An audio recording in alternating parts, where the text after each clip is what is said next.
Hello everybody, it's the Wolf Dog 123 and I hope everybody's having a good day. And you're still chilling with the villain.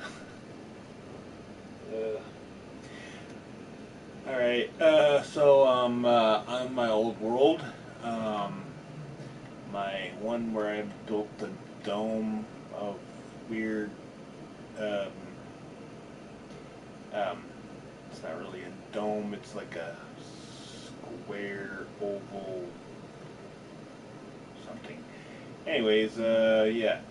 Well, right now I don't have mobs. Okay.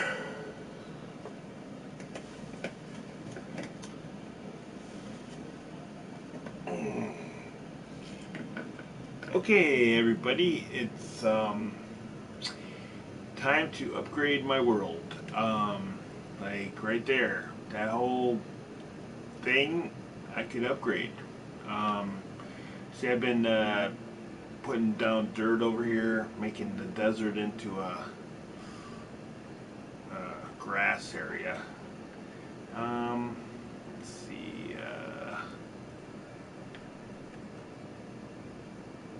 Oh yes.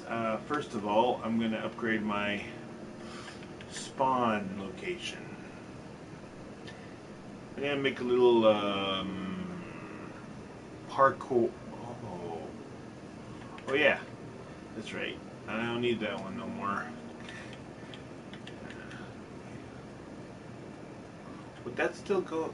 No. I already got it linked to the one downstairs, so I don't need it.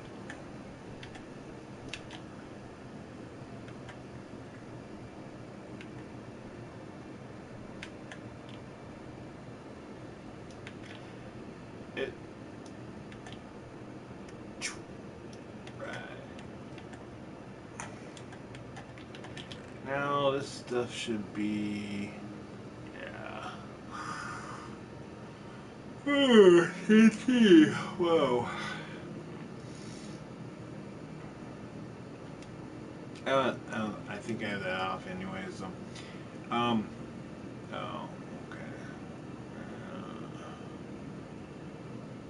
Okay, so I don't know what that was, but I bet I had an animal in the pin once. Okay. Wait, is that a rabbit? Yeah, it's a rabbit.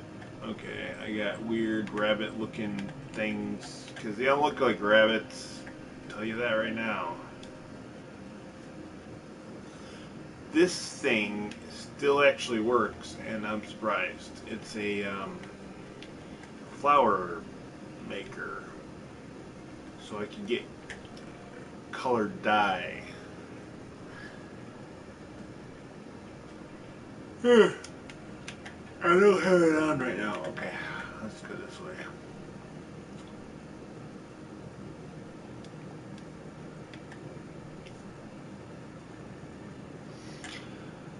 The one thing I want to know is if lava still goes in the spawn location. Because if it does, then shoot, I don't know where any lava is. Oh, wait a minute. Maybe I do.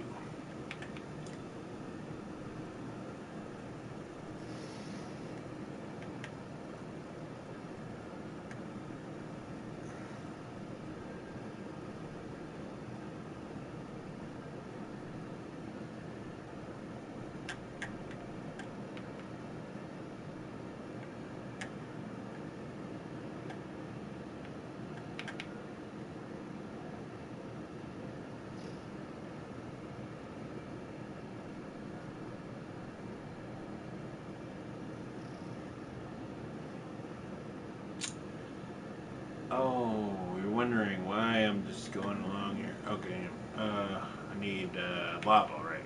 I need a bucket. Bucket. I put a bucket in one of these things.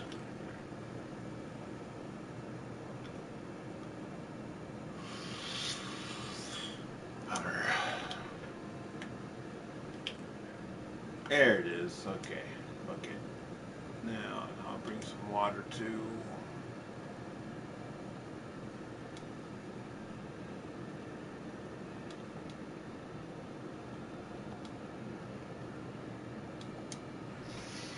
Now lava.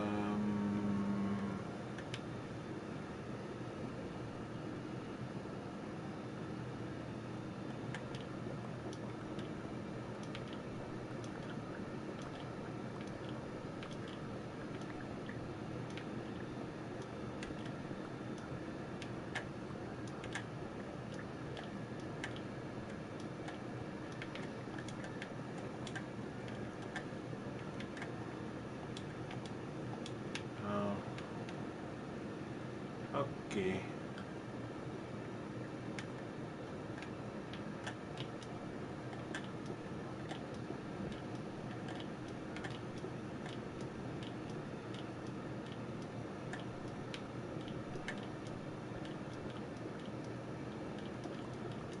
Ah, shit.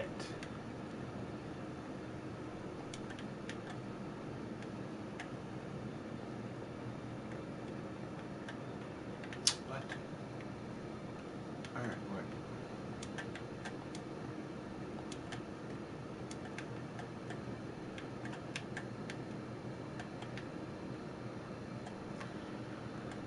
Okay. Well, oh, now why didn't I think about that? There's one great place to go for lava.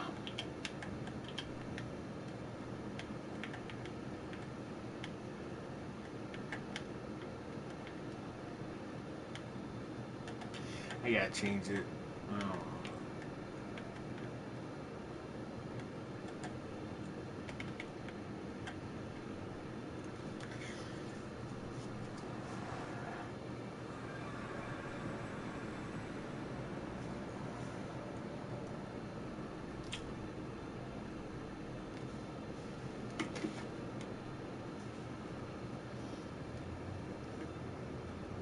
My God, what the fuck?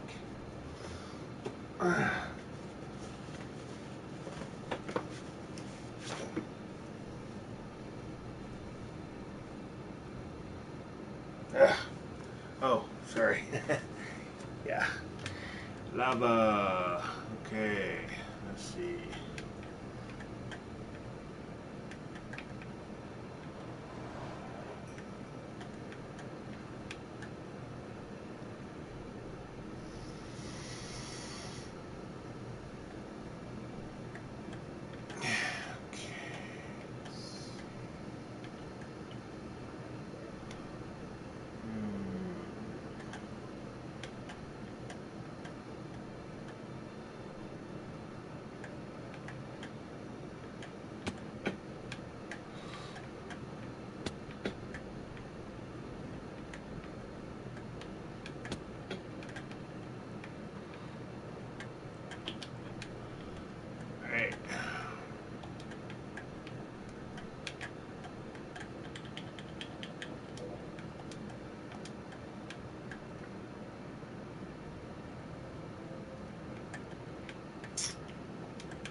Oh, that's trippy.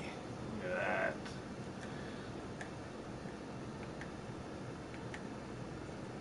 Wow.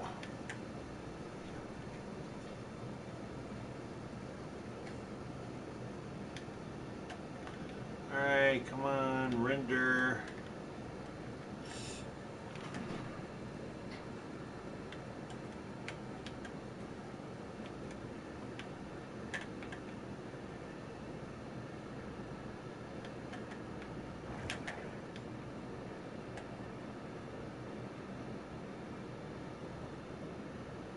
I guess I was obsessive with making these things. Horses. And I'm gonna change this yeah, whatever this is. I think it's, I don't like it.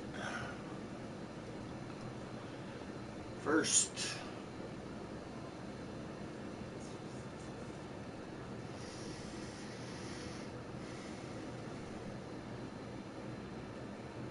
I'm gonna listen to some R slash.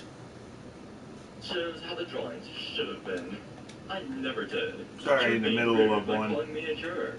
I'm telling you what art is. You're ignoring me when I am trying to knock some sense into you. Yeah. You were rude first. I never called you a jerk. So what? You insulted me by degrading my art. The only way to get better grades is to listen to the teacher, you know? I know. Well, I have guess a what? lot to learn. That's a You bunch are of like, shit. this is how it is done. You are wrong. That is not very nice. Wow. Not if the teacher is rude, demoralizing. Oh, wow. Alright. Well, I need to mark That's the right. corners. Do you think your deck isn't long or thick enough? Don't worry. With this natural African tribal ritual that you can make at home, you can grow your tulip to 7, 8, or even... That is not very nice. Not if the teacher is rude, demoralizing. You have a lot to learn. I still think you qualify to be in the position teacher. It's for experienced people, constantly trying to get feedback and improving their art. Well, I am nicer than you, and more encouraging. I don't outright say, your art is bad, you don't know what you're doing, blah blah blah. That is not right. Well, it's really nice to call someone a jerk, smiley face. I'm encouraging you to get yourself together and destroy that wall. What wall? You entitled jerk? I am put together just fine, and you are not encouraging anything but spite. I am normally a very nice person, but like you are making it hard for me to be. How so? You didn't get yourself together. You never listened to any constructive criticism. You thought you were perfect, and everyone else got issues. Great grammar there, jerkwad. Oh, pulling the mask off and showing the edgy teen now? I am in no way edgy. Let me tell you something. I never thought that, ever. I am 20 years old, for your information. I was still 20 when this convo occurred. Mm-hmm. An immature 20 years old. You want to know something? I know that there are people better than me. There are people out there with skill I will never be able to come close to. But I have never thought in my life that I am better than anyone. Don't assume you know me, because you know nothing about me. I still don't think I am better than anyone, mostly because I don't think it is right to think that way. Everyone is equal to me. I know you have a very thick head, just like a flat earth believer. You don't want to acknowledge your mistakes. I acknowledge my mistakes just fine. If I never did, I would have never learned from them, and wouldn't have the skill I have today. And don't compare me to those nut jobs. I am not thick-headed either. Nut jobs? I ended the convo after that, telling him to bug someone else with his messed up ideas of art. I then proceeded to block and report him because I wasn't going to deal with it anymore. I have never been so upset about someone degrading me in my life, and to this day, I am still angry about it. Every time I read the blog I posted about it on my page on Amino, my anger returns. Even just typing this out, I was livid. Seriously, this guy just had a problem with me, and I didn't know why. But thankfully, I never heard from him again after I blocked him. Entitled mom tells her kids to take my longboard at the beach. So today, I had my first encounter with a level 99 entitled mother, and I wouldn't repeat. I live in a small coastal town near Alicante in Spain, and today the weather was perfect for a day at the beach. So I took my brand new longboard, a Sector 9 Mirage Meridian for those interested, and went to a small beach that is kind of hidden, so not many people know it. Also, it's one of those beaches that is part sand and part rock, so it's perfect for me, because I can leave my longboard in the rocks and not worry about sand getting inside the bearings. I arrived, and there were only like 3 other human beings in the beach and another person paddle surfing. So I go to the other side of the beach, because I don't like having people around my stuff while I'm inside the water. So I get in, and maybe about 10 minutes later, the entitled mom, Karen, arrives with her 4 kids. Around 5 to 10, there were 3 boys and 1 girl. Immediately, they go to the side of the beach that my backpack, towel, and board were on, and I don't think anything of it, because you won't think that a grown woman would try to steal from you. They set camp 8 meters or so away from where I left my stuff, and suddenly, 2 of the boys notice my longboard, so they get close. I'm watching from the beach, and I get out of the water without a hurry, because they don't seem like they're touching it. So I get out and greet the kids and show them my board, and both of them like it a lot, and they ask me if they can ride it. I tell them nicely that it is a difficult sport, and besides that, we are at the beach, and it's not going to work either on the sand or the rocks. The kids were disappointed, but understood that the beach wasn't the best place to try riding the board. So they go back to their mom. 5 minutes pass, and suddenly Karen is approaching with a smug look on her face, but walking awkwardly around the rocks. Karen: "Excuse me, but my kids asked you politely if they could try your board. Why won't you let them?" Me: "I could give you many reasons, but mainly this isn't the terrain to use it." Karen: "Well, I don't care. Don't bring a toy to the beach if you are not okay with kids wanting to play with." Yeah, but it's... Not God, I okay hate these with people kids that wanting fucking to play think with it. everything's theirs. First of all, this isn't a Jesus. toy. This is a quite expensive longboard that I use both as a transport method and a sport. And secondly, I'm perfectly sure that I'm in my right to not let your kids touch my stuff. Karen: "You are such a rude young person. I bet your parents are ashamed." Me: "Whatever. Get lost." Karen storms back to her town, yelling at me, and after a while, I decide that it's hot, so I should get inside the sea for a bit.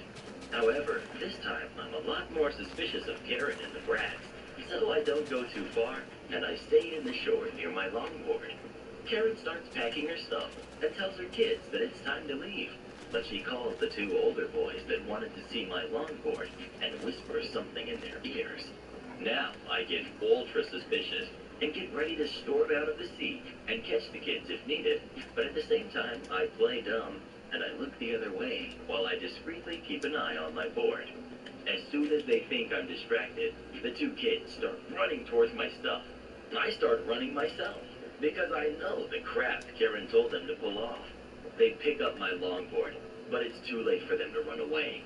I'm already out of the water and running at them full speed, so I grab my longboard and unceremoniously take it out of the hands of one of the boys. Karen, watching from the distance, rushed towards me while yelling. Karen: "Assault! Assault! He stole my son's skateboard! Assault!" There are now like 10 people in the beach, and they're all looking at us. Karen: "Give it back, or I'm calling the police. You should know my husband is in Guardia Civil." It's like a Spanish military police of sorts. Me: "Like I give a flying hoot. Call them. This is my longboard, and I can prove it."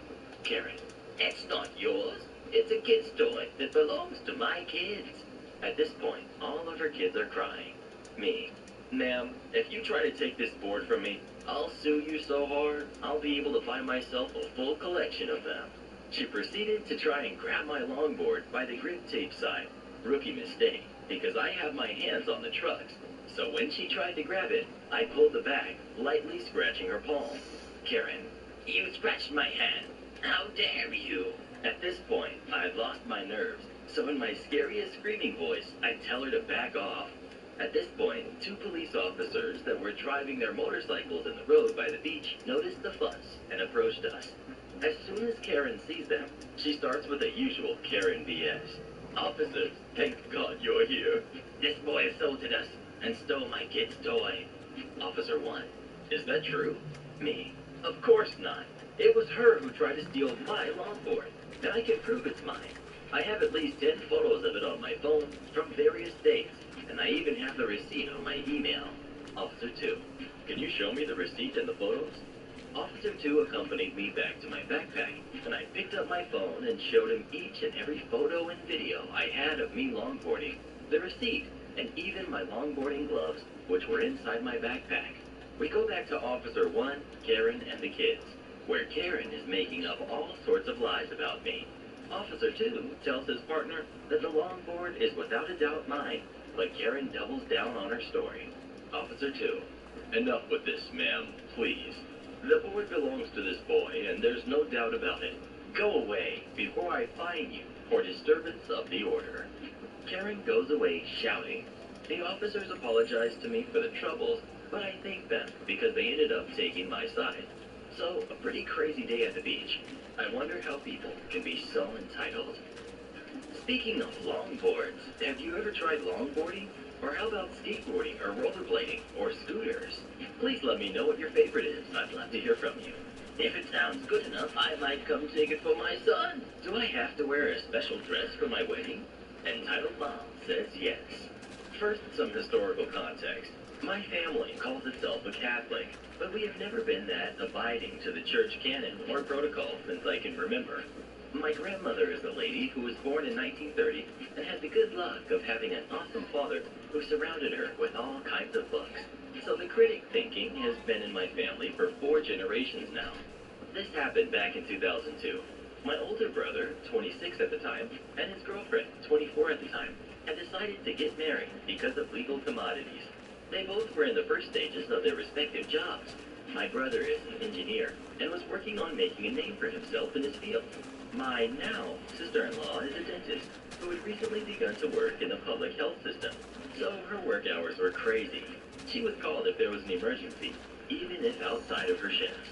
As you can imagine, she didn't count with a lot of time to plan anything, and their common budget was not a wedding budget you would expect. They were adamant on paying for their own wedding, saying it was their decision and their responsibility to take.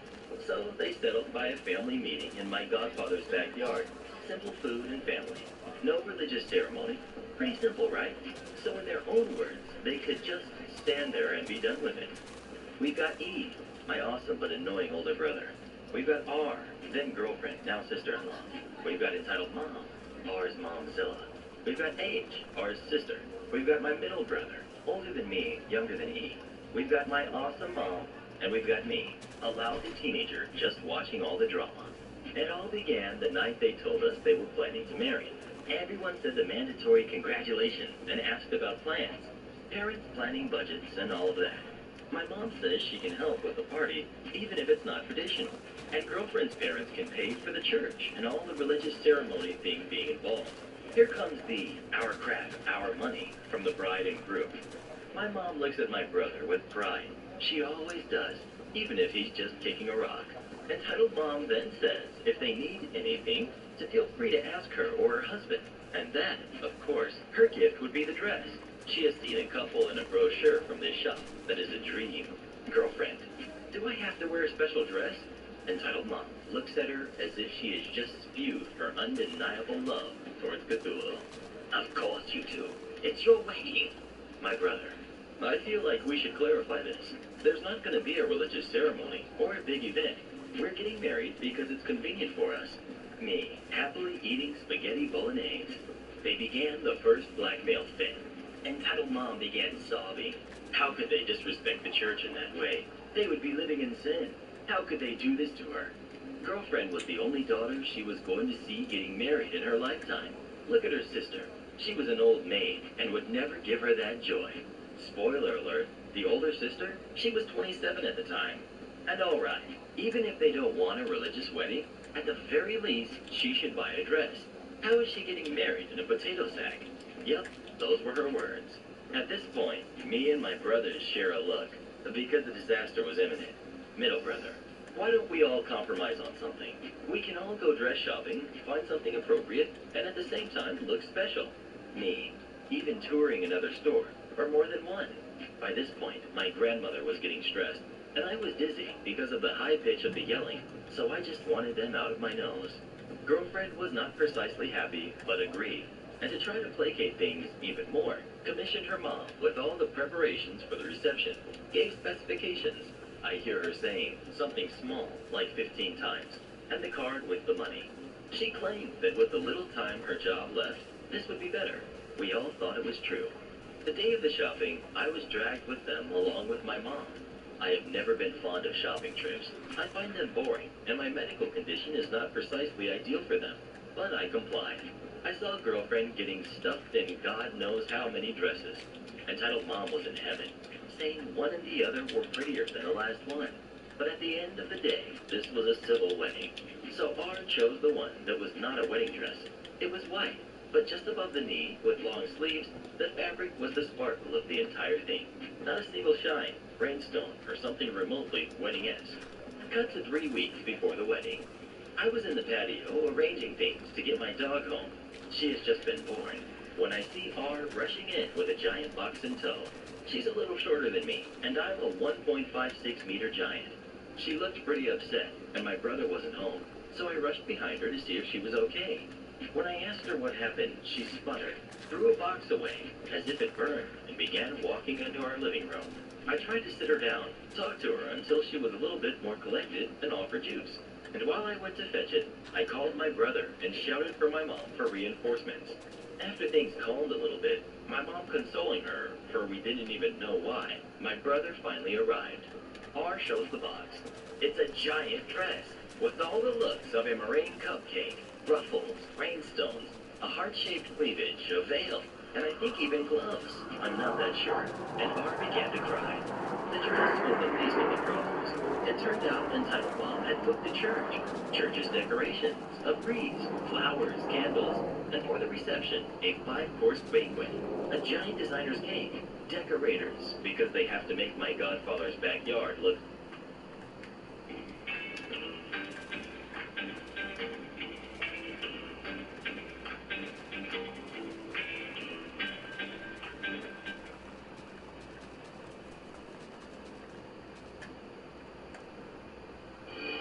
dry eyes deserve better.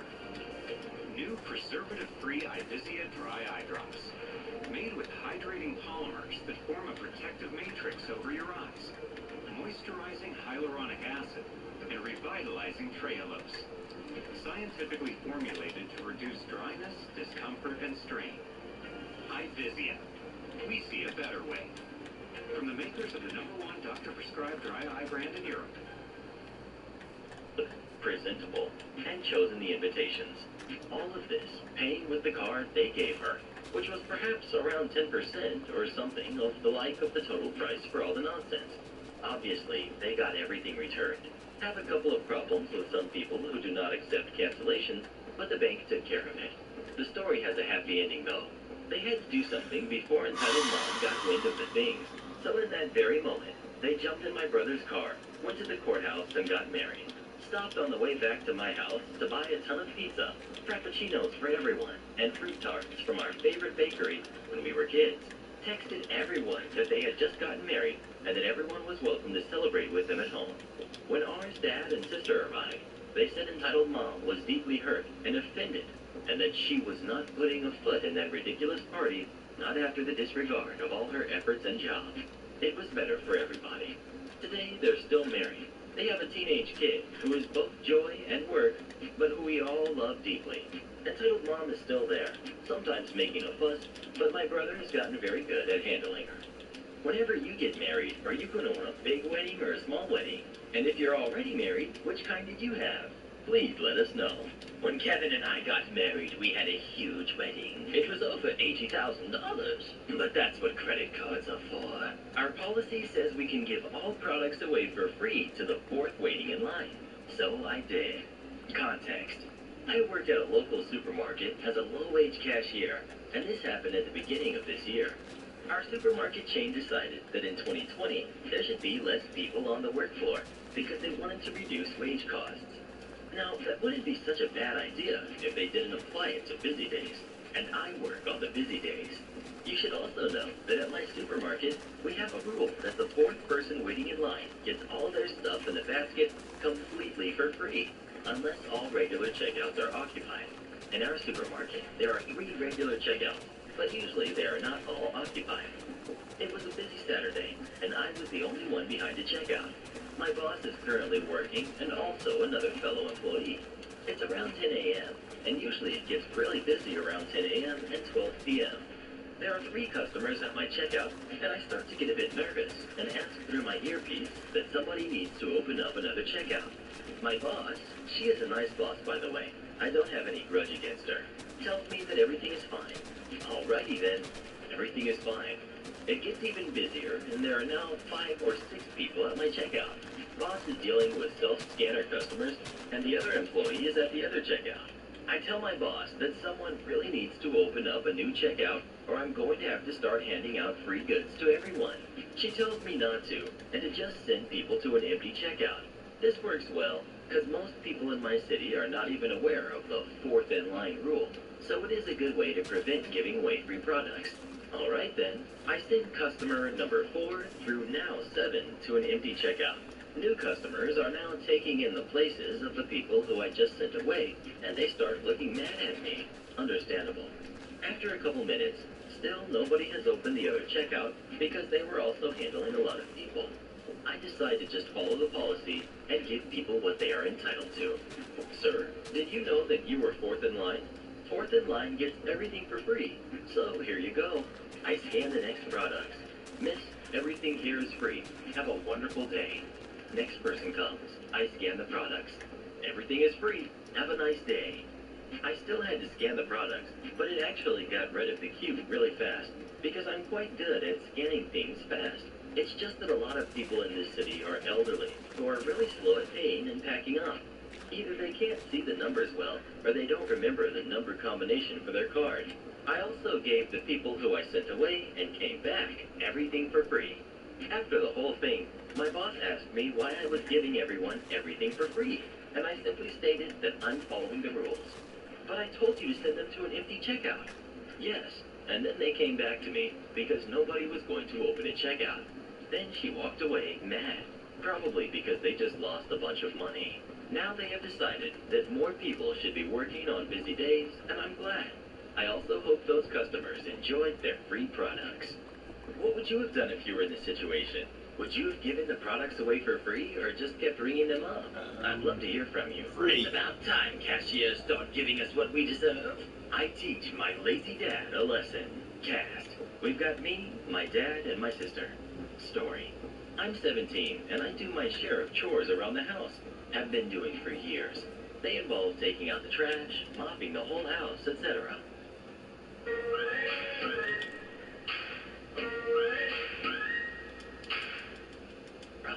One evening, I was mopping the dining room and the living room area, common room, when it started raining lightly.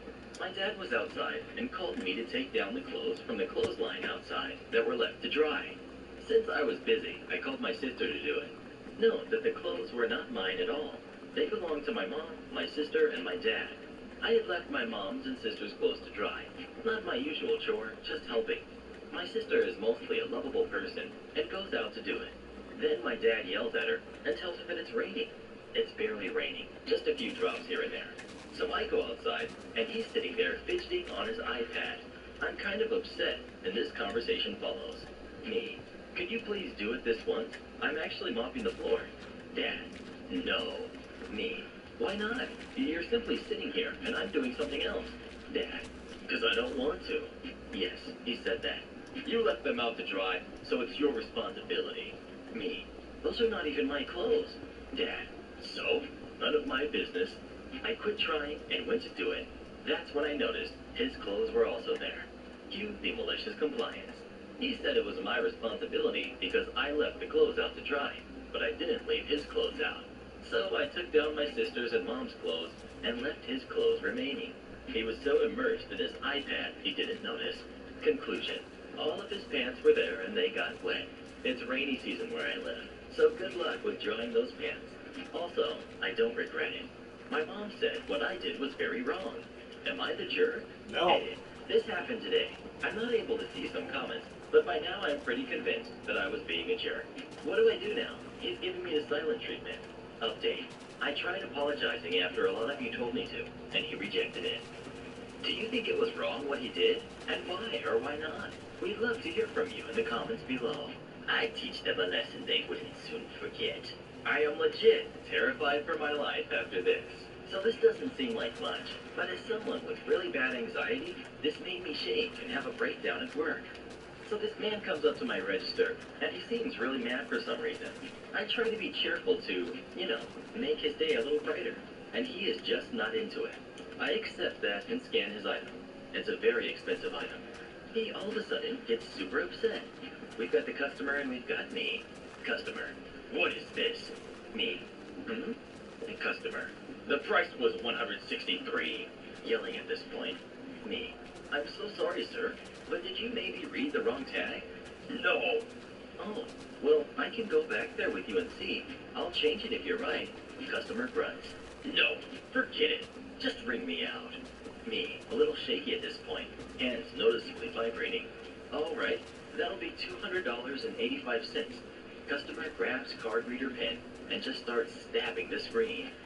Sir, you have to be gentle. It won't work if you do that. Whatever. Finally hits the button, right, and rips the receipt out of my hand. Me. Having that customer storms off to the back of the store where the item was. Me. Okay. A couple of moments later, customer shoves his phone in my face, which has a picture of the price. See? I told you. Me. Oh, okay, sir. Please don't yell at me. Returns the product, then re-rings it. I can't take you incompetent people. Me. Notices he isn't wearing a mask, which I didn't notice before because I was too anxious. Sir, you have to wear a mask in the store. In fact, it's illegal. Did I ask you for your opinion? He spits at me and onto the counter. Me, literally terrified and shaking. Customer, only medical nurses need to wear masks. I'm not sick. Rips the new receipt out of my hand again and just storms out of the store. Me, frozen, trying to process, reaches down for the cleaner and cleans the countertop. Silent. After that, my boss sent me to lunch, and I broke down crying in front of my coworker who was on break. I just wish I could remember his name so I could tell my manager. I'm sorry this doesn't have a happy ending, but to be honest, most retail experiences don't have sharp and witty comebacks the moment a horrible customer walks in.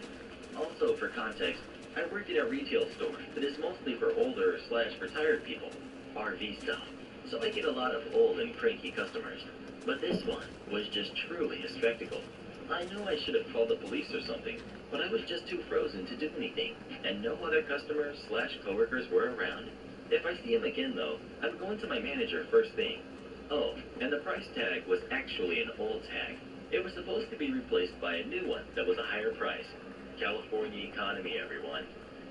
Man, that customer sounded like a real jerk. What would you say if a customer treated you like that? He did nothing wrong. As a matter of fact, he was right. Entitled kid kicks me in the shin. Then his mother claims it's my fault. So in the summer of last year, I went on a day trip to York, which is a city in the UK. It's been a personal favorite place to visit because of its history. And because of this fondness, I found myself face to face with an entitled parent. I went to see York Minster, a cathedral there, and then get some food. Well, when I got out of it, I was feeling hot, and an ice cream truck was outside. So I decided to get one. In comes entitled kid. Entitled kid, pointing at my ice cream. Give me that. Me. Excuse me, did you ever learn manners?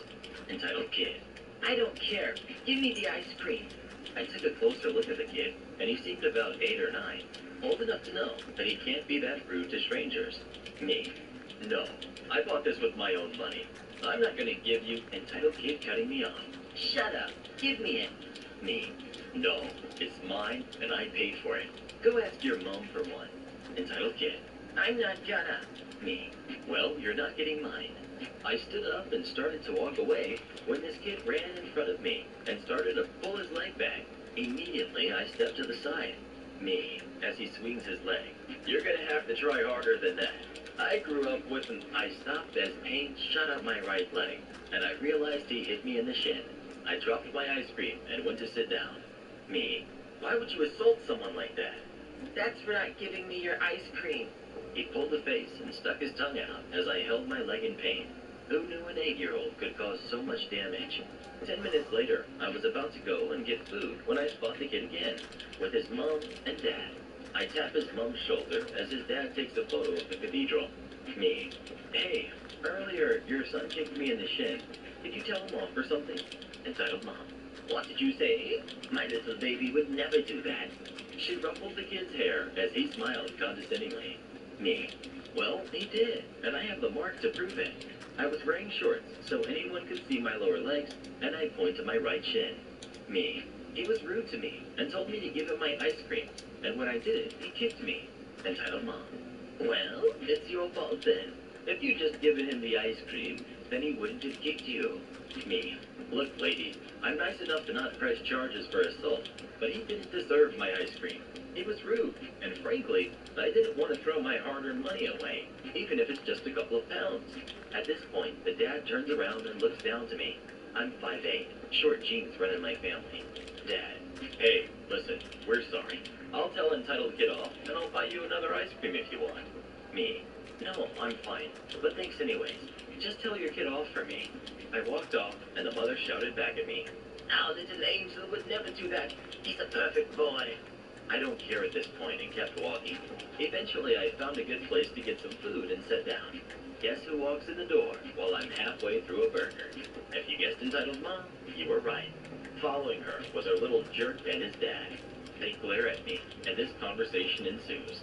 Entitled mom, where are your parents? I want them to make you get out. Me, what? I may be short, but you can tell I'm not a minor. I'm 21 for God's sake. Entitled mom, how dare you use the Lord's name in vain like that? You'd better get out of this store right now, and let us sit there. Nice worker. Excuse me, could you keep it down? The other people are trying to eat, and could you leave this man alone? And who do you think you're talking to? Nice worker. I think I'm talking to an ungrateful Karen right now. What about you? Entitled mom. How dare you speak to a customer like that? Let me have a word with your manager. Nice worker picks up the phone and dials a number, and then she hands entitled mom the phone. I hear a ringing from nice worker's pocket, and she picks it up, pretending to have no idea what the call is about. Nice worker. Hello, how can I help you? Entitled mom, now red in the face. Stop lying. A manager wouldn't be sitting at the till. Nice worker. Well then, you can just get out. Entitled mom storms off, and the dad mouths a sorry to us both. Luckily, this story ends with an even happier ending, as the worker slipped her number into my pudding, and now she's my girlfriend. She was actually the one who encouraged me to write this here, since in a month it will be a year since that entire ordeal. Speaking of ice cream, what's your favorite flavor ice cream of all time? Please let us know. I also love sherbet and frozen yogurt. Revenge is best served. Old Spice Gentleman's Blend Body Wash has 2 moisturizing ingredients that go 10 surface layers deep. Revenge is best served frozen. We don't own a car and live at the end of a cul-de-sac. I have people use my driveway all the time to turn around. It's not a huge deal to me. A little annoying when they compact the snow, and it's harder to shovel, but whatever. One of my neighbors had a ride service come pick up their kid every day. The van would park in my spot and begin honking at like 8 a.m. I worked nights at the time. Half the time, he'd be half parked on my grass. I told my neighbor that I don't overly mind my spot being used, but not if he's going to honk like that every morning, and especially not if he's going to drive over what little lawn I have every time. She spoke with him, he ignored it. I spoke with him and got, "What's your problem, man? It's not like you're using it." To which I repeated that I don't mind him using it if he stays off my grass and doesn't honk every morning. Apparently, suggesting he wait till the kid notices he's there, or, God forbid, he have to drag his butt out of the car to knock on a door was just ridiculous and inhumane of me. So I left a recycle bin at the foot of my driveway. He just ran over it. I called the dispatch for the ride service and was told they are subcontractors and technically self-employed, but they will pass along the message. I wake up the next day to pounding on my door. Dude is mad. Him. How dare you call my boss, you stupid jerk! What the heck is wrong with you? Me. Well, it's quite simple.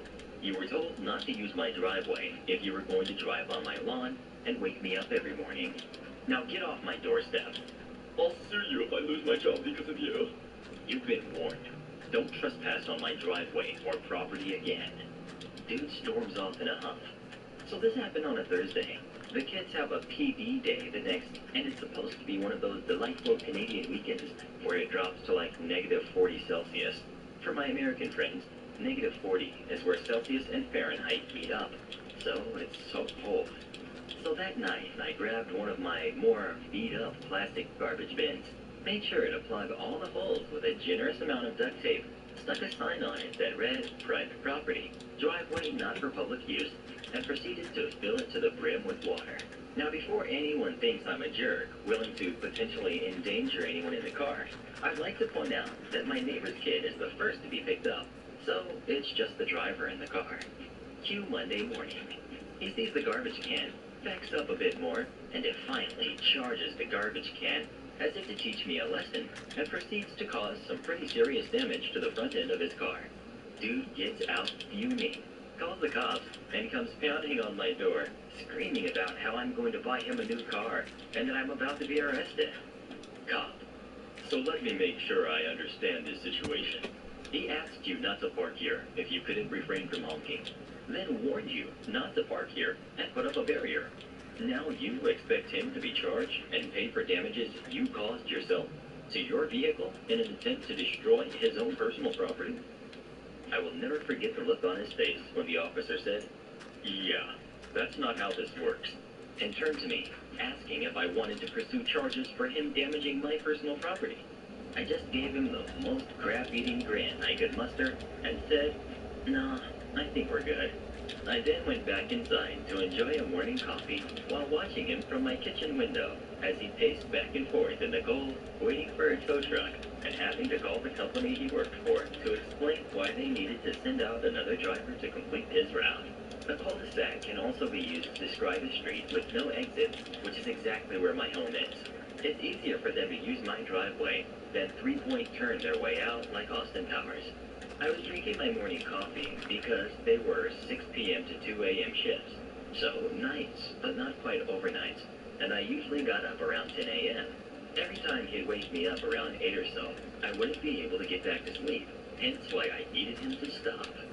Unjustly fired me? Let me take down your business real quick. This happened a few years ago, and it still makes me giggle with glee to this day. I'm a 34-year-old female who has always been a bit of a tomboy.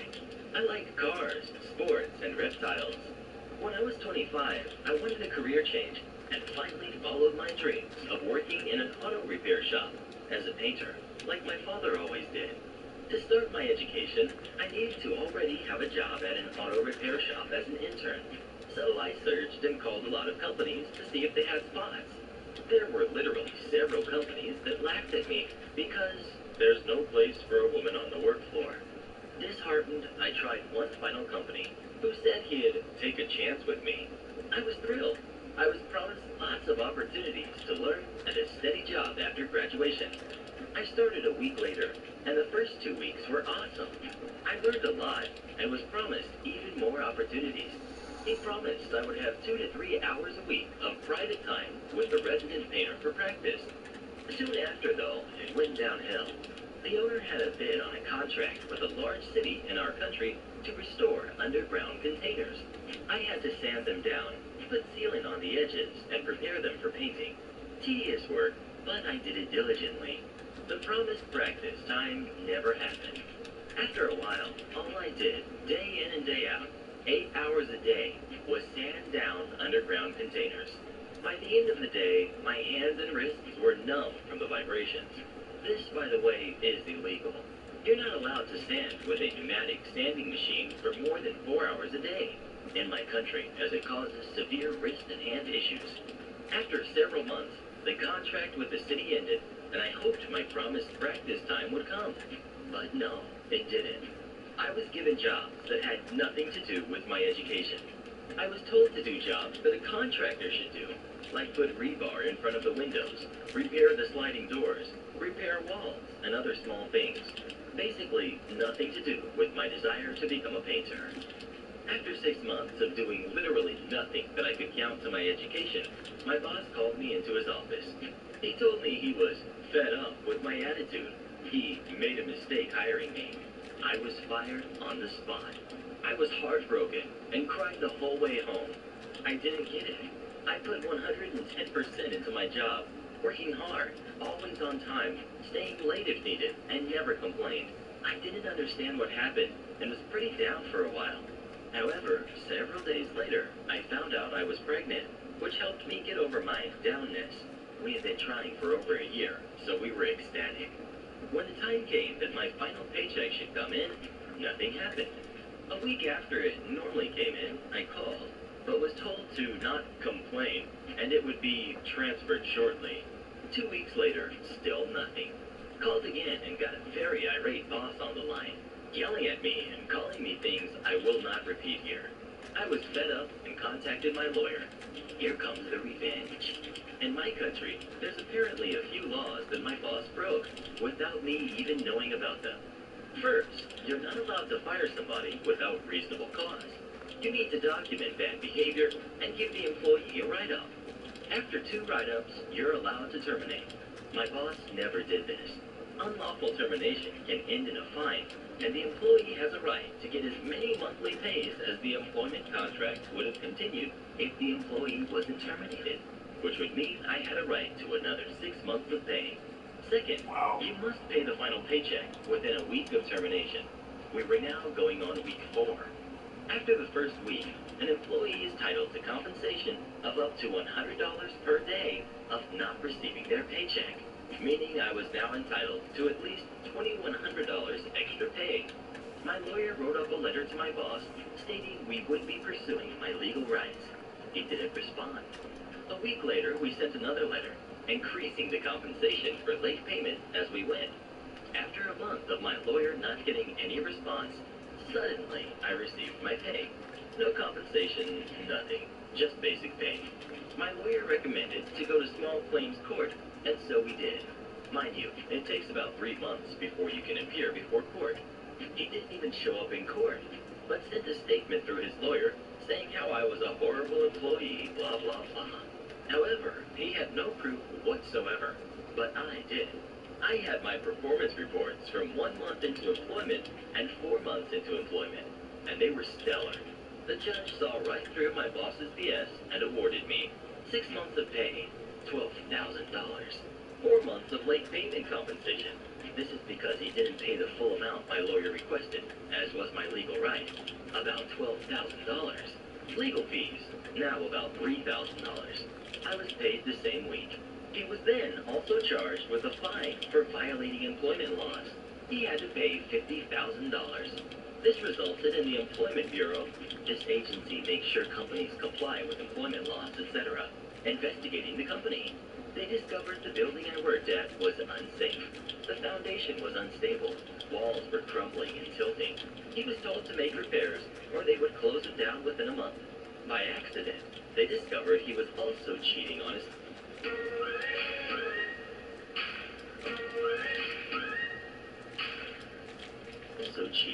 taxes, so IRS got involved. He got charged with embezzlement and tax evasion for both his companies. He had to pay back all taxes he evaded, plus a 100% fine, coming to a staggering $250,000 over several years. He didn't have that kind of money, and after struggling for about 2 months, which resulted in him not paying his other employees, he went belly up. Both businesses shut down, and the building I worked at even got demolished.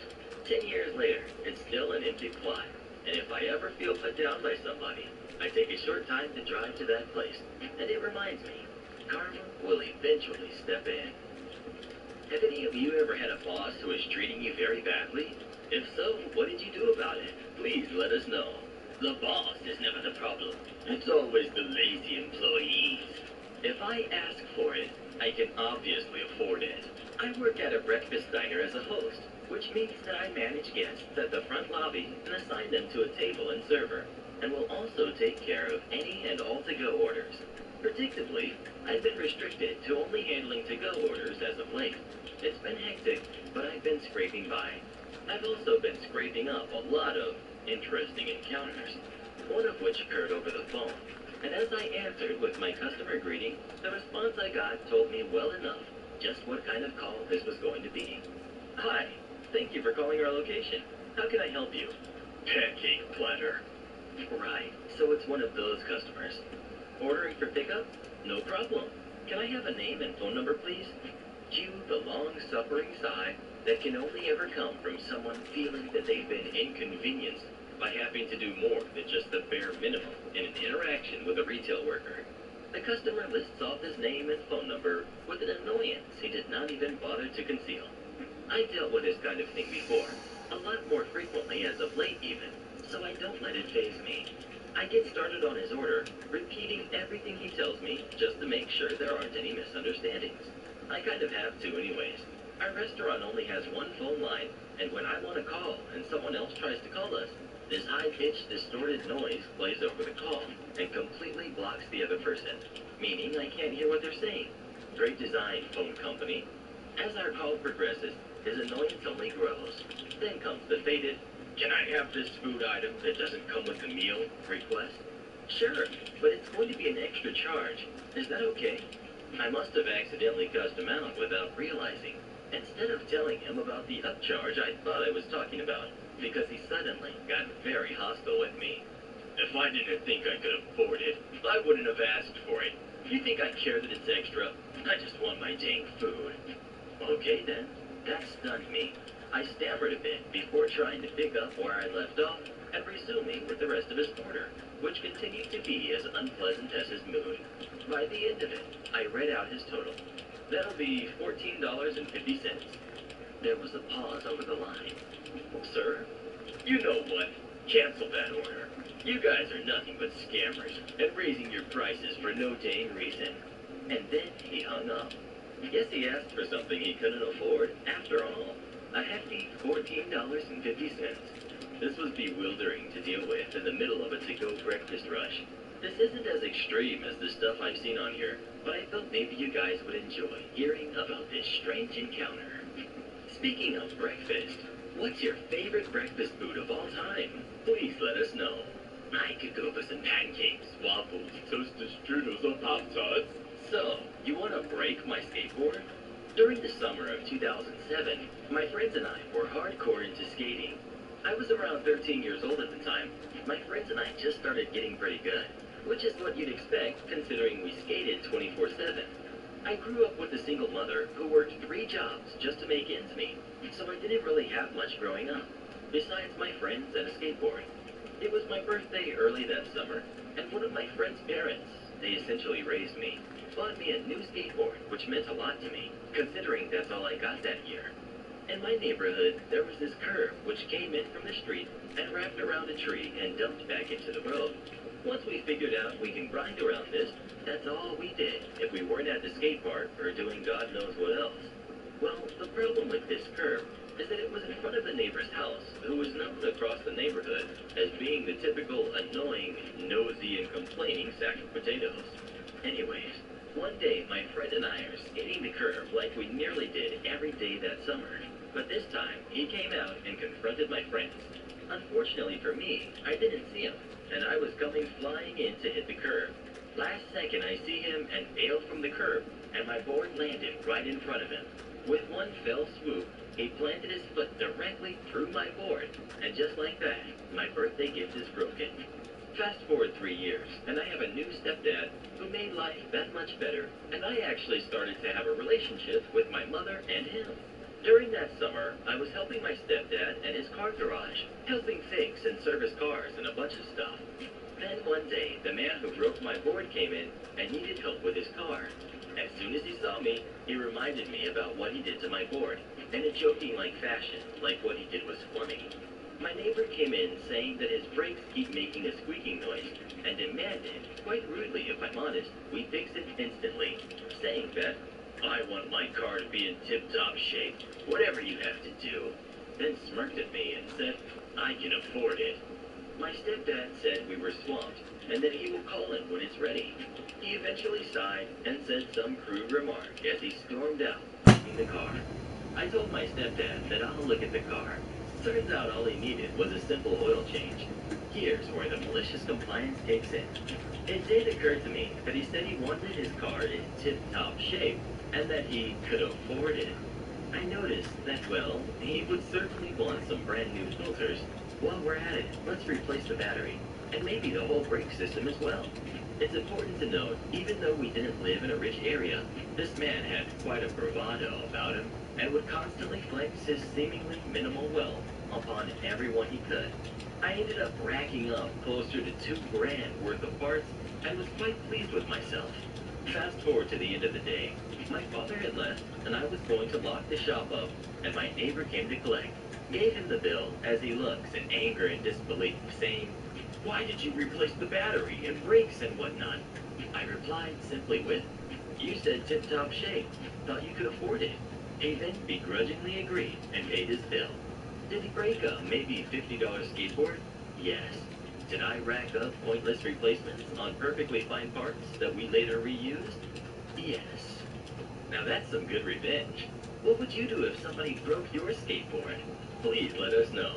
No, I just love breaking other people's things. Teaching entitled students. Music prodigy. Hey guys, I'm back with another story of my teaching years. You all seem to love them, and I have plenty to share. So here we go.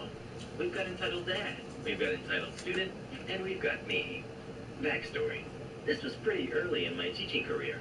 As I've said before, I love teaching kindergarten, but I had taught all the way to 6th grade. Although my degree is in elementary education, I had taught music theory before for older grades because I can play piano, and the district asked me to switch over to music for that year. Entitled student was in 6th grade and was one of the hardest older students I had ever worked with. He would speak out loud and make jokes for everyone to laugh at, and was generally rude and disrespectful to me and other students. Older students are all about respect and trust, which has to be built. He was in detention constantly. I was getting students ready for their Christmas concert. This is important for schools because not only does it showcase the students, but it can also bring in much needed money through raffles and snacks or baked goods, etc. I had decided to do auditions for musical solo parts for students. During the class time, I announced we would be having auditions later that week for specific parts. Entitled student starts making jokes and goofing in class like usual. Me. Are you ready? Because it seems like you are not ready. Entitled student. Oh yeah, I'm ready. Ready for Santa Claus, love it. As he makes a humping motion, to which the class laughed. Me. No thanks. That behavior choice is not acceptable. Do you need to visit the admin's office today? Entitled student. No. Okay. Well, I want to see that reflected in your choices then.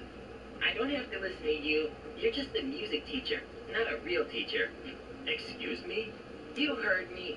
That's when I sent him to the admin. Now, at this point, it wasn't an entitlement issue, but more of a disrespect issue. Then the next part of this story happened, which blew my mind. Later that day, I happened to see entitled student, who sheepishly asks if he can audition for the solo part for the concert. I asked him if he really wanted to, and was he serious about the part. He said he was and really wanted to try. So I decided to give him a chance and let him audition. I want students to succeed. When audition day came, he stepped up in front of everyone and started singing, I like big butts and I cannot lie, while displaying more of his air thrust and some air hand swaps against an invisible butt. My patience had been running low with his behavior in class, and finally I told him to go to the admin office. I then announced the solo winners later that day and went on with my classes, etc. The next day, entitled dad requested a meeting with me and his son to discuss some very bothersome news. Entitled dad. I am here because my son has informed me that you do not want him to get a solo part in the Christmas concert. Me. He has to audition for a part. If he auditioned, he may have had a chance to get a part. Entitled dad. He told me he did audition, and you didn't give it to him. Me. Actually, he didn't audition. He just got up and sang I Like Big Butts, entitled Dad. That's a song, isn't it? Well, yes, it is. But it's not appropriate for a Christmas concert audition. I had 2 of the solo pieces handed out for students to use because those were the parts that were open, entitled Dad. So what? Now, you're the person in charge of saying what is okay and what is not. That is censorship, and I will not have my son, who is the best singer here, lose a solo because you feel the need to censor him. He deserves that part. Me.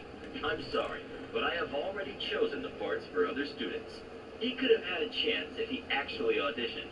Also, it's my job to make sure he's not distracting the class or making them uncomfortable. If his behavior does that, then he will get sent out. How dare you treat my son this way? No wonder he hates music class. I am taking this to the admin. Luckily, this admin was very well aware of the student's behavior, considering he was always in her office from other teachers as well as myself. After telling her what happened, she said this parent was making trips to the school at least twice a month to demand that we treat his son better. I let him audition again because I was asked to, but he didn't come to the audition time. He said he didn't care anymore about the solos. I found out a few years later that the entitled dad sent his son to a gifted school because he thought he was not getting his gifted needs met. From what I understand, he was kicked out of the gifted school and then sent to a different public school. Apparently, he wasn't gifted at all, but very much used to getting his way and acting out whenever he wanted. Were any of you guys class clowns making people laugh? Or were any of you quiet and kind of stuck to yourselves? Please let us know. One time I put my bubble gum in a girl's hair. I haven't worked there in 15 years. This is my sister's story, not mine. Backstory. Way back in the day, my sister worked at a drive-in restaurant named after a blue hedgehog. She worked there her senior year from 2004 to 2005. I was a small thing during this time, but it doesn't have anything to do with the story that happened so many years later. My sister is now a teacher at a local high school. Like I said, my sister is a teacher. It was December when this happened. She was getting ready for finals and also getting stressed at the same time. My sister called me up and asked if I wanted to go to the mall that weekend. The weekend rolls around and we go to the mall. We stay at the mall for a couple of hours. It was around lunchtime and we stopped in the food court and got some Chinese food.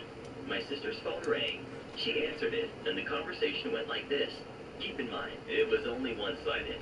Sister. Hello? What? No, I think you have the wrong number. Yes, I am sister's name. But no, I cannot come. Why not? Well, 1, it's Saturday and I am a teacher. Look, I don't know how you got this number, but I don't work there. Don't call me again.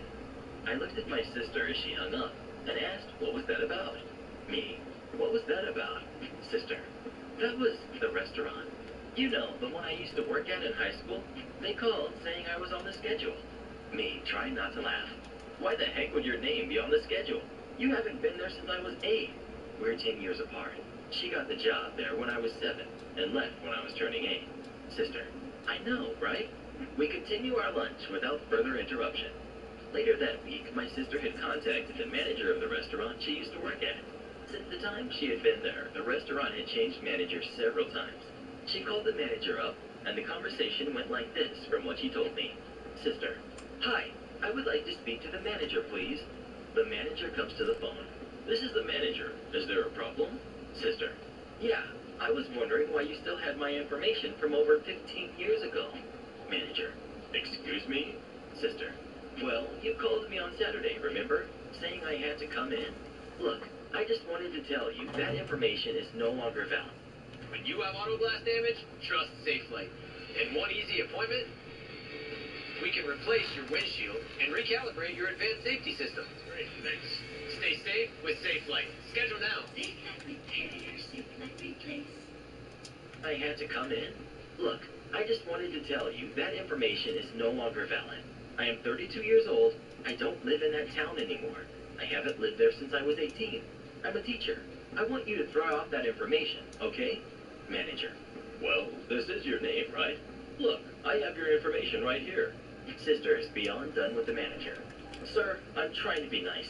Look at the address. That is not my home address. I haven't lived there since I was 20. My home address gives her home address. Manager. Well, I don't know what to tell you. I have your information right here. If you don't come in, I'm going to fire you. This has been going on long enough. Sister. I don't care. Just get rid of my information. She hung up after that. My sister didn't hear back from the manager until a few weeks later, and he told her that he was sorry there was a huge mix-up. When my sister left the restaurant in 2005, they were switching over to computers for their recording, and somehow her information was never deleted and was kept in the computer for a good decade. He didn't know how her information came again after so many years. He just assumed that she was the new girl he had hired who had a similar last name to hers, but only showed up a couple of times to work. After that, she never heard anything from that manager, but she said that she got flashbacks from her time at that restaurant and vowed to never go back there again. Speaking of the Blue Hedgehog restaurant, what's your favorite fast food place of all time? Please let us know. I could go for some McDonald's myself. You want everything to be on time? Then I will update you every possible moment. When I was an intern doing my general surgery rotation, I started having problems with a man I will call Dr. Dino, an anesthesiologist that had been around in our hospital since the Jurassic period and refused to retire for some unknown reason. For context, I did my practices in a small-town hospital that didn't do a lot of surgical procedures, and about 80% of those were low-level urgencies. Thus, the surgeons and anesthesiologists did 24-hour shifts in 2 to 3 day intervals. What was the problem then? Dr. Dino hated doing his work. The only way he would not complain about surgeries was if they were done before 10 a.m. and if he received a 1-hour notice. In any other scenario, he would start complaining that us, the interns, basically the main administrative workforce in that place, were too lazy, too slow, and spent our time doing nothing. The one thing he hated the most was waking up at night, as he had this crazy theory that every night procedure was done late only because an intern had messed up during the day. He called us the worst group he had ever had. I later found out he said the same of every new group of interns, and sent dozens of complaints to our general coordinator, who in turn would reprimand us constantly. One day he reached out to our dean's office because, according to him, I have delayed a patient's procedure for 10 hours because I was not paying attention to the ER referrals. While it was true that the patient had arrived in the early morning, he had been left in observation by the ER unit doctors. They were only able to reevaluate him at noon, 7 p.m., because they were full of work that day, and that was the moment I got their referral. Taking into account the time it took me to check his medical record, present it to the surgeon, and do the paperwork, and for the nurses to take him to the OR, the guy was starting his surgery at 9 p.m. The only thing that saved me from being expelled was the timestamps on the medical record that proved I was right. When Dr. Dino saw he didn't win the round by getting me in trouble, he forced our coordinator to implement a rule that stated we had to report to Dr. Dino every possible surgical patient's process so that he could check if we were doing our job right. We were all so tired of this grandpa's BS, we decided the best way to get him back was by obeying him to the inch. After that day, we would take any stomach ache with a pain scale of greater than 7 and a mild abdominal defense as a possible case, and did an hourly update until the patient was intervened or was given a different diagnosis by one of the doctors. We also stopped waiting for referrals and actively searched for the cases in the ER at any free time we had. Another detail was that we were only allowed to use the official unit cell phones, Nokia 2000 types that could barely make calls, meaning no text messages and no silencing, because any of our reports could be a real emergency. The result of our system? He was receiving an average of 30 to 50 calls a day and night with our updates, meaning he got interrupted more and slept less than before. After 4 to 5 shifts like this, he lifted his stupid rule, and we never heard another one of his complaints. Sometimes you gotta be careful what you ask for. Like when you ask for a thumbs up and they give you a thumbs down instead. Deny you were wrong and threaten me with detention? Well, I'll complete the work and be the only one to do it.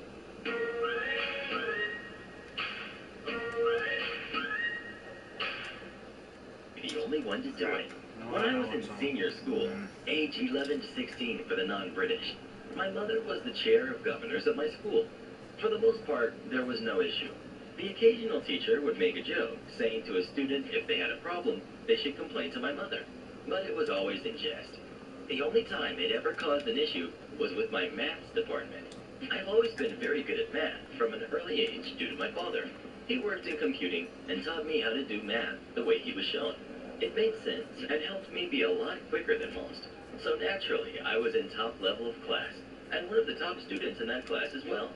As part of being in the top class, we actually did 2 GCSEs in math, mathematics and statistics. We had the same amount of lessons, but more workload. We had to do more coursework though, and that is where the issue came in. At the beginning of the year, our teacher set our coursework, but never gave us a hand-in date, confirmed by not one other student having a date written down anywhere for this assignment. The coursework was quite heavy. I cannot remember quite what it was on, unfortunately, but do remember it was a considerable amount of work to complete. On a Monday, my last lesson of the day was math, where our teacher reminded us that our coursework was due on the Thursday and hoped everyone would have it complete, as no one had come in for help. After class, everyone was confused and concerned. We had not been told when it was due, and it was a lot of work to complete. We had not been given a date, and now had to write a full mini dissertation in a few days. Panic ensued. When I get home, my mother asks how my day has been. As it's pressing on my mind, I tell her about the panic that has developed among my classmates. I tell her as my mother, not thinking about her chair of governor's role. I get to work on the project as I know I have limited time to work, staying up quite late to try and get as much done. The following day, this has been pressing on my mother's mind. One of the teachers in her school has messed up in her mind, so she goes to talk to the head teacher. This results with me on the Wednesday being called to the math department to have a private meeting with my math teacher and head of department. When I say meeting, I mean that in loose terms. It was essentially 10 minutes of these guys berating me for going to my mother with an issue at school, that no one else had raised concerns, and no one had been to the extra study lessons after school to help with the coursework. The existence of these also turned out to be a surprise to other students. I sat calmly and explained my side, and that no one would have the work complete, which naturally they would not accept. It was of course just me. I was threatened with detention if I didn't have it complete, as I would be the only one. Oh, and they also chastised me for discussing the issue with my mother because she was the chair of governors, telling me that I was not to discuss it with her further. Deadline day comes the following day, and guess who was the only one set with completed coursework in front of them? Me. I gladly handed it in when the teacher called for the completed work. The students then proved and reiterated everything I had said in our meeting. When I got home later that day, my mother asked me what happened. To be compliant with my teachers, I replied, "I have been told I am not allowed to tell you by my teachers." This naturally annoyed my mother and caused her once again to go into the school to talk to the head teacher. This resulted in another meeting between the head of department, my teacher, and the head. From all reports, that meeting did not go well for the teachers. But what could they say to me? I did everything they asked. I never received an apology, but honestly, the vindication was all I truly needed, as they know they messed up. Entitled parents make my employee cry. Get their free meal voucher revoked. Before we begin, a little bit of backstory. I am a manager for a chain sushi restaurant somewhere in the western United States. This restaurant chain offers something very special to a select few customers who either show that they deserve it, aka spend so much on sushi over time, or make a good enough impression on the staff that they recommend you get one. Doesn't happen nearly as often as you think. A set of platinum chopsticks that entitles you to as much free sushi as you can stuff your gut with. The cast. We've got entitled mom. We've got entitled kid. We've got the father, whose sanity I question for staying with this lady. And we've got the employee. The day started off like any other day. Going in at 10:30, calling an all-hands meeting, getting everyone pepped up and ready for the day's opening, prepping counter space and cleaning utensils. You know, typical restaurant stuff. We're about 10 minutes from opening when one of my newer employees walks in. She used her front door key and just came right on in. Unfortunately, entitled kid, entitled mom, and dad all followed in soon after her. At this restaurant, it's custom to seat yourself, and a member of wait staff to come take orders. And when I say custom, I mean there are signs literally every 5 feet on each bench and table side saying to be seated and wait. Now, from this point in the story, I'm piecing everything together from employee side of the story and what I saw on security tapes after handling the issue in person. The trio walks in. Instead of being seated, walks directly up to the cashier's desk, which there's nobody currently at because we're still 5 minutes from officially opening. Entitled Mom, can we get some dang service? Employee then snaps to attention and hops directly over to the desk. Entitled Mom, I want my free sushi, and I want it now. She then slams the platinum chopsticks on the counter and starts spouting off everything on the menu she wanted. Employee verifies that these are her chopsticks with some difficulty. Each pair is specifically registered to one person with the serial number stamped on the side. Employee, will it just be you ordering today? These chopsticks only entitle the person they're registered with to free food. Entitled Mom, no.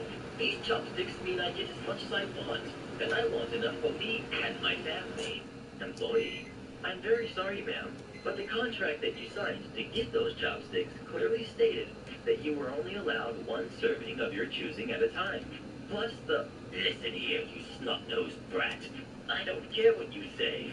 You're going to give me my free food, or I'll go to your manager and have you tossed out. Serve me now. It's at this point I'm brought into the picture.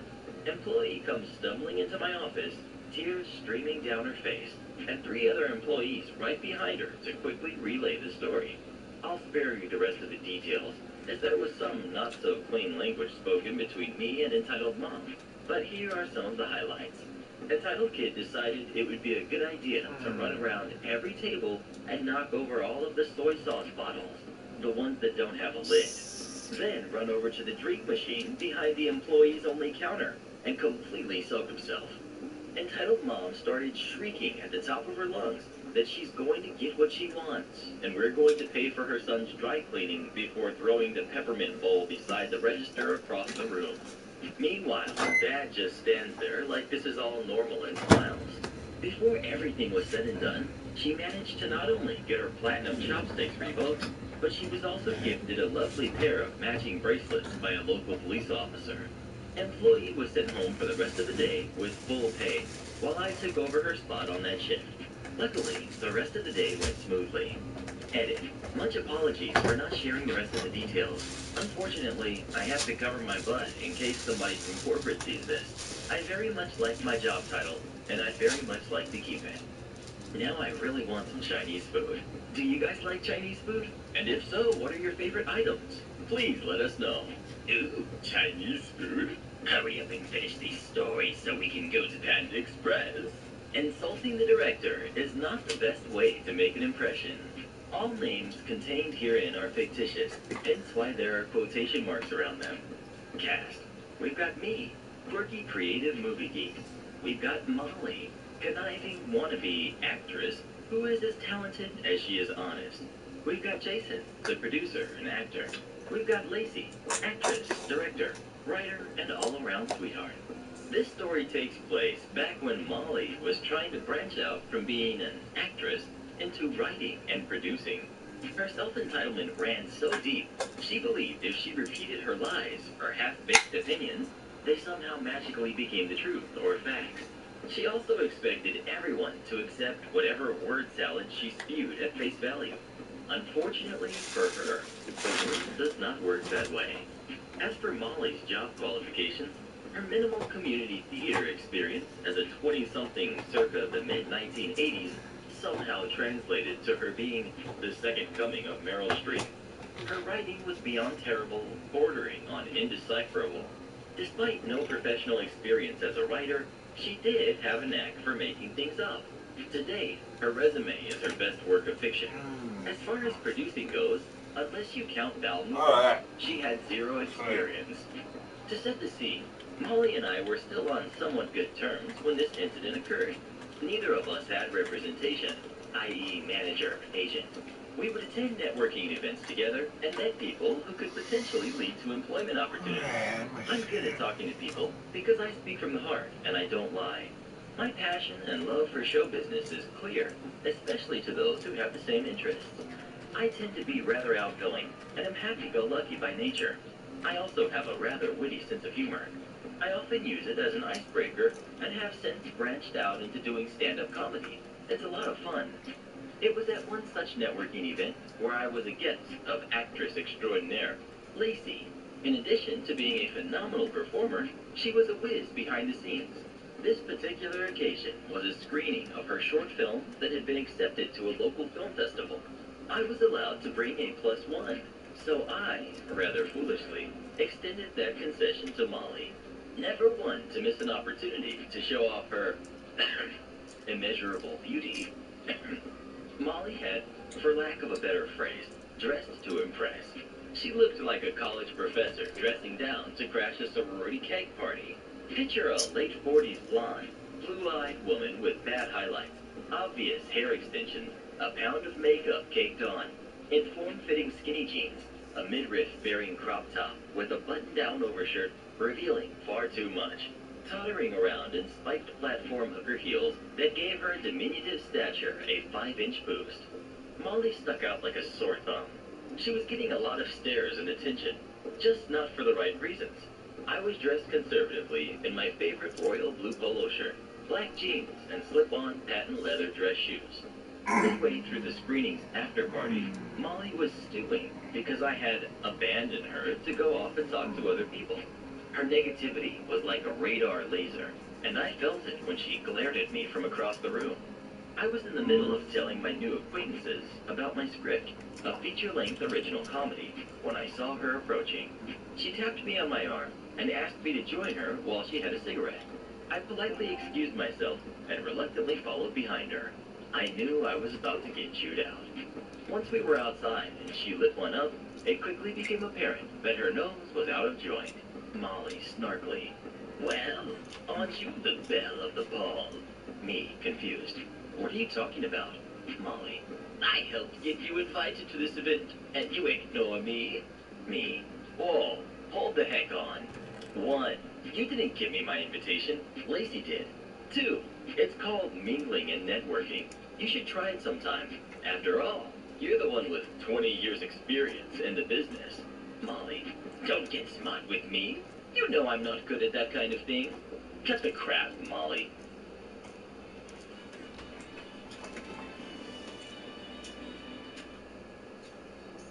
Hey, Mike, what's up? Well, I had your way, but I have my bike, so I don't know what the heck. Huh? Dang it, David, I didn't want to call you. I don't know how am I supposed to get in your building, but whatever.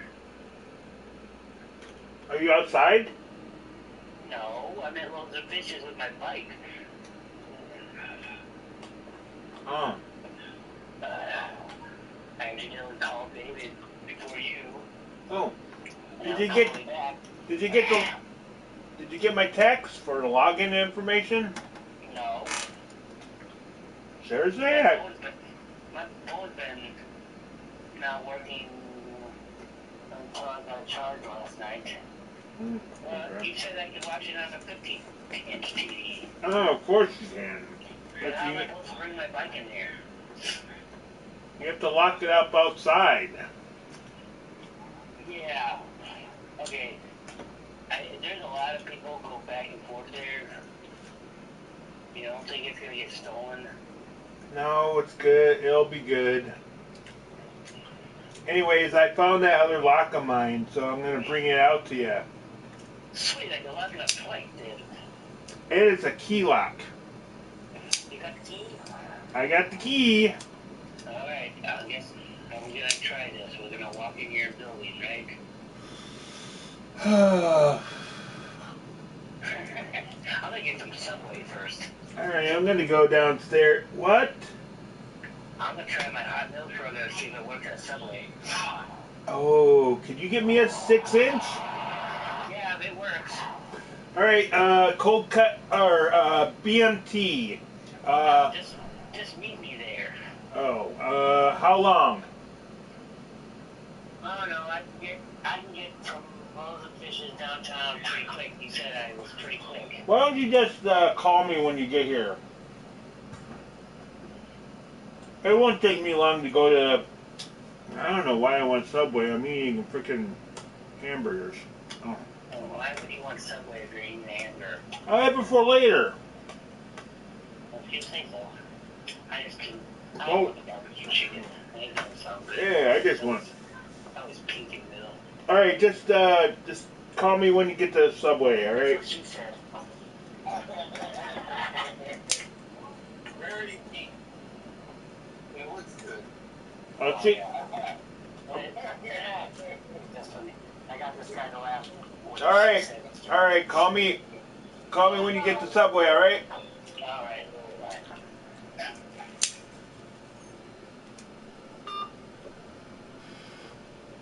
Fuck.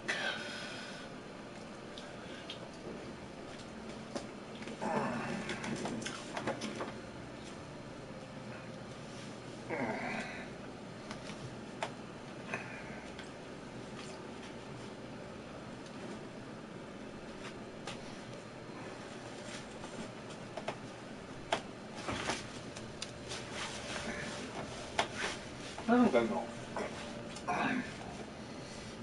smell in there.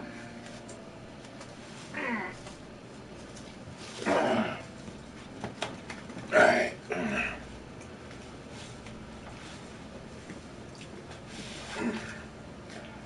Oh, yeah. Alright, I'm gonna do this later. Goodbye, everybody.